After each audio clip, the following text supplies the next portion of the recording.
estamos en el Café de la Lluvia con Ruth Maicas, conservadora de prehistoria del Museo Arqueológico Nacional, del Departamento de Prehistoria. Hablamos con Galán hace tiempo también aquí en el Café de la Lluvia sobre una pieza del mes. Hola Ruth, ¿cómo estás?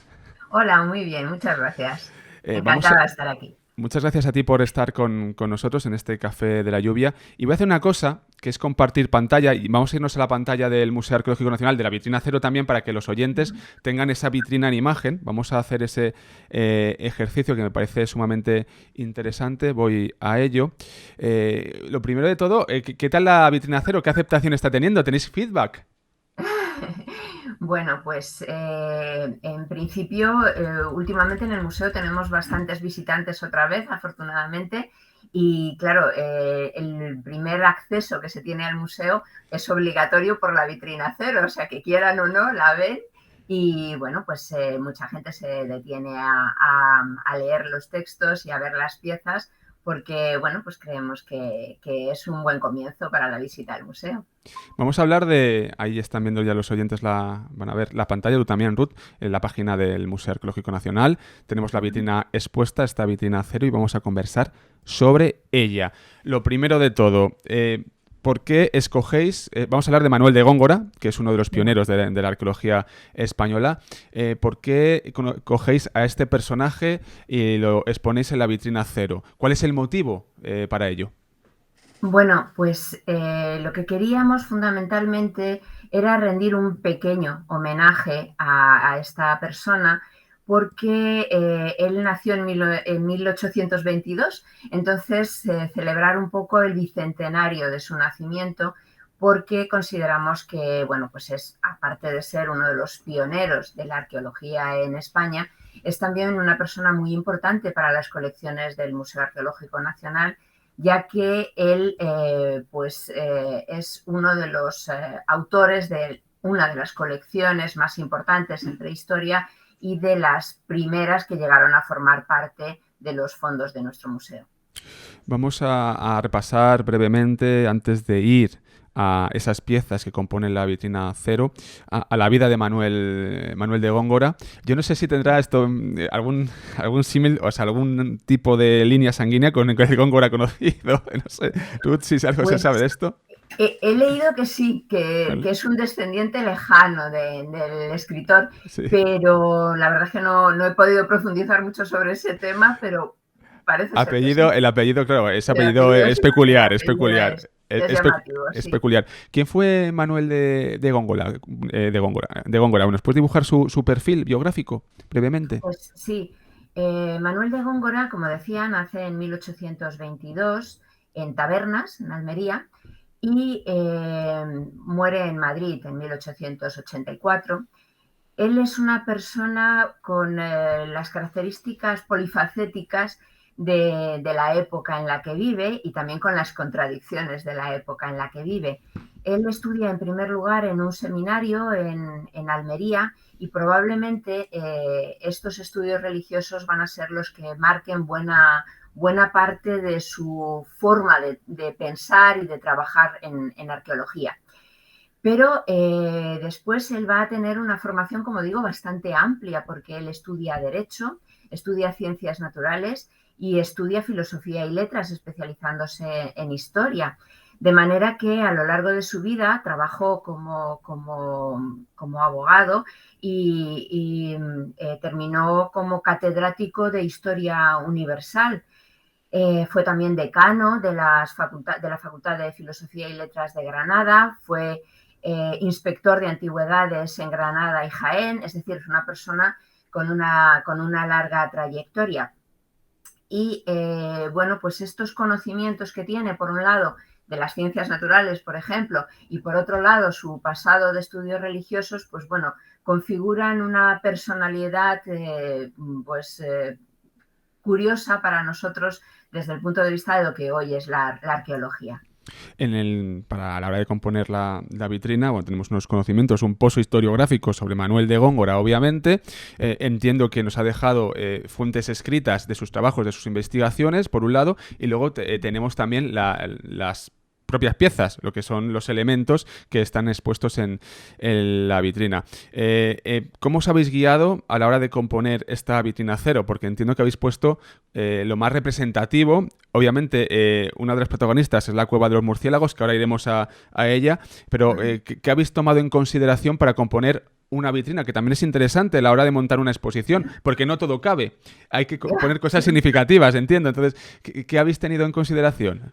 Bueno, pues en primer lugar, una primera selección es que esta vitrina está organizada exclusivamente, en este caso, en otras ocasiones hemos colaborado entre varios departamentos y lo seguiremos haciendo, pero en este caso queríamos resaltar las colecciones de prehistoria, porque Manuel de Góngora no solo reunió colecciones de prehistoria, sino que también tiene otra serie de colecciones, por ejemplo, de bastante importantes en época romana o de época nazarí. Pero, bueno, también hizo colecciones de artes decorativas, en fin, era un hombre pues, con intereses muy variados, como cabe esperar de su formación.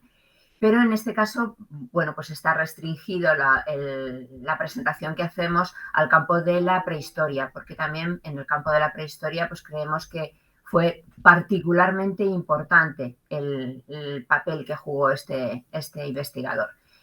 Y a la hora de destacar elementos, pues sí, por un lado, como tú decías, queríamos destacar, siguiendo esa idea de rendirle un pequeño homenaje en su bicentenario, destacar la figura de este autor. Por otro, meterlo en el contexto de lo que hemos llamado arqueología romántica, en la que se desarrolla su labor. Y después, dentro de las colecciones de prehistoria que conservamos, pues destacar un poco los distintos intereses que él tuvo a la hora de reunir esta colección. Por un lado, por supuestísimo, la cueva de los murciélagos, que es quizá el conjunto más interesante y más importante que tenemos de la colección Góngora, pero también resaltar las colecciones que formó de la Edad del Bronce o las colecciones de Canarias, que bueno, pues también era algo bastante novedoso en aquel momento. Claro, también aquí en este caso uno piensa, ¿qué pensamiento tenía Góngora sobre lo que estaba estudiando? ¿Qué pensaba de la prehistoria? Bueno, el siglo XIX, cuando se empieza a hacer una historia con Isabel II, en este caso, más nacionalista, bueno, que al final es un poco una de las claves, ¿no? Más nacionalista, las raíces de la nación. Aquí Góngora jugaba este papel también, porque nos hablas del romanticismo, de arqueología romántica, o tenía una mirada diferente, Góngora. Bueno, una de las cosas que más se le criticaron, incluso en contemporáneos suyos, fue que Góngora tenía una visión para sus contemporáneos poco rigurosa, que estaba muy marcado por cierto romanticismo, cierta evocación viajera a la hora de realizar sus estudios. También se le achaca que no profundiza demasiado en los yacimientos que descubre. Esto es cierto, en gran medida él no aplicó una metodología como la que hoy consideraríamos imprescindible, pero, y de hecho, bueno, pues ese marco científico en el que se mueve tiene sus pros y sus contras. Por eso esa visión narrativa que muchas veces cuenta sus descubrimientos como si fuera un libro de viajes, tiene también otra vertiente mucho más positiva, como es que él tiene un interés, por ejemplo, por los restos humanos, se preocupa de hacer una primera identificación de lo que está encontrando, pero también de pasárselo a otros colegas más especializados para que le den una referencia más precisa sobre esos restos humanos. Pero sí, tiene un marcado, él escribió incluso novelas, o sea que, bueno, pues tira un poco a la novela al hablar de sus viajes arqueológicos. Vemos cómo se ha realizado la selección, vemos el pensamiento, la manera de trabajar de Góngora. Bueno, es muy interesante lo que comentas, que pregunta a otros especialistas, vemos que también esto es multidisciplinar y oye, si yo no llego a un campo, pues pregunto a mi colega para que me lo pueda aclarar. Esto es muy, muy importante. Vamos a la cueva de los murciélagos. Voy a intentar compartir, no sé si esta aplicación me lo va a dejar, una imagen o un par de imágenes imágenes. Voy a intentarlo, ¿eh? Si no, las pongo por encima, tú no las ves, pero los oyentes sí. O sea que, bueno, televidentes, que esto de Twitch ya sabes que voy a intentar, a ver si esto me deja. Yo creo que no me va a dejar. Bueno, no pasa nada.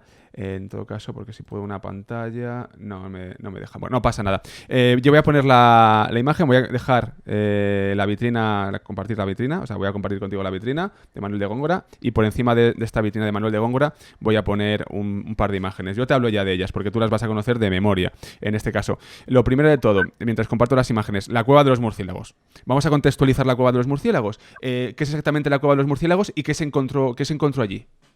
Bueno, la cueva de los murciélagos de Albuñol, porque hay muchas cuevas de los murciélagos. Me imagino.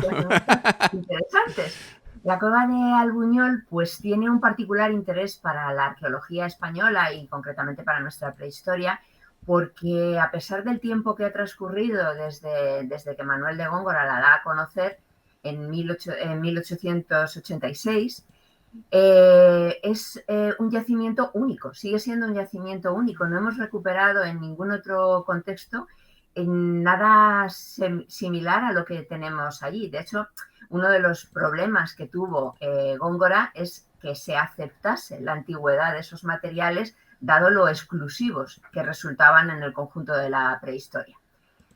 La cueva de los murciélagos, por lo que sabemos hasta ahora, tenía varias zonas donde se encontraron depósitos funerarios diferentes.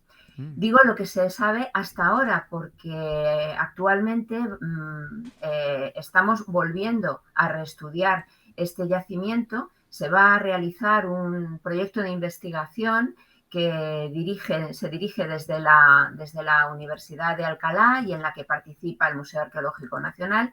Y en este proyecto se quiere volver a visitar la cueva, volver a estudiar, a hacer una nueva topografía y revisar en profundidad el estudio de los materiales, porque aunque ha habido aportaciones muy importantes y trabajos muy interesantes a lo largo de estos años, pues queda mucho todavía por descubrir de lo que nos puede contar esta cueva. Hoy en día sabemos que la antigüedad nos remonta hace en torno a los 6.000 años, porque en los años 90, en un trabajo que se realizó desde el museo, se dieron a conocer fechas ya con seguridad de estos momentos. Estamos viendo ahora mismo en la imagen, Ruth, te pongo en situación, un cesto de la cueva de los murciélagos. Este tipo de cestos, ¿qué contenían? ¿Cómo están? ¿De qué material están hechos? Bueno, es evidente, pero bueno, para que los oyentes también lo sepan. ¿Y que contenían algo estos cestos? ¿Qué funcionalidad tenían? Bueno, pues estos cestos, por lo que sabemos de la información que nos proporciona Góngora, aparecieron asociados a los personajes enterrados en la cueva. Hay que tener en cuenta que Góngora esto no lo ve directamente, que la cueva a él le llega los materiales una vez que realmente se ha destruido todo el contexto arqueológico.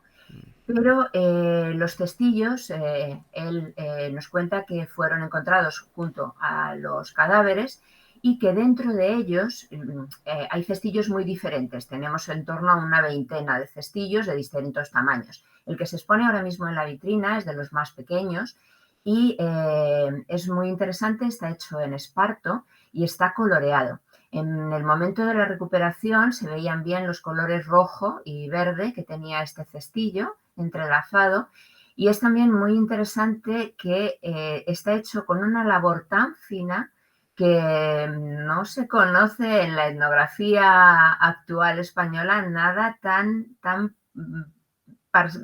perfecto, tan delicado como este tipo de cestillos. Y en su interior lo que contenía era adormideras, restos de cabello humano, con una especie de dije, de los dijes que se tenían en el siglo XIX. Pues una cosa parecida parece ser.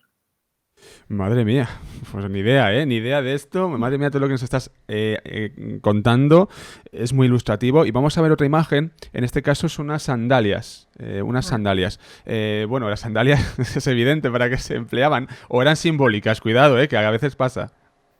Bueno, a ver, como digo, no conocemos el contexto exacto, ni nadie, ni siquiera con los medios del 19, excavó la cueva. Ni siquiera recuperó de una forma ordenada los materiales. Como digo, esto es muy importante a la hora de valorar lo que es cada cosa. Pero lo más probable es que estas sandalias fueran parte de la indumentaria, porque también nos cuentan que así se lo transmitieron a Góngora, que era parte de la indumentaria de los individuos enterrados allí. Y bueno, pues conservamos alrededor de una veintena de estas sandalias de distintas tallas, en general todas pequeñas, de pequeño formato, y bueno, pues se puede observar que son muy parecidas a como eran las esparteñas que se utilizaban en nuestra huerta hasta mediados del siglo pasado. Realmente es muy similares a las que podríamos encontrar hoy.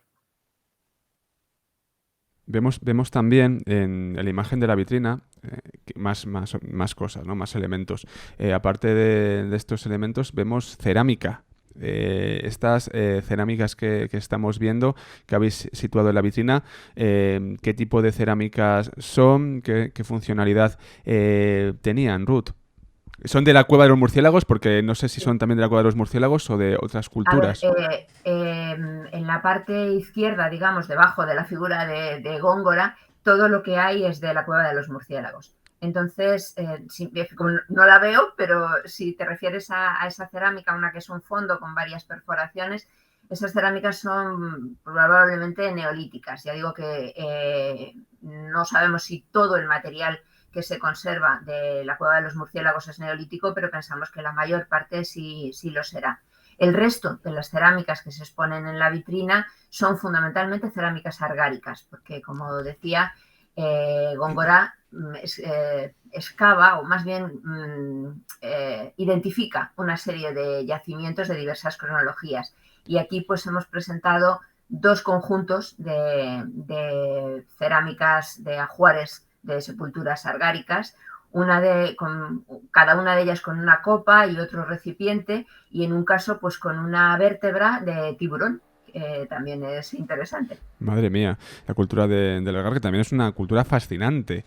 Argar, yo la estudié en la carrera en su momento, en la asignatura de prehistoria, y me quedé con ella porque me parece una de las culturas fascinantes. En Granada, ¿verdad? Que estoy yo ahora, me están bailando Bueno, en el sureste, sureste. fundamentalmente en la zona de Almería, Almería, Granada, y Granada. con extensiones a partir de ahí, sí.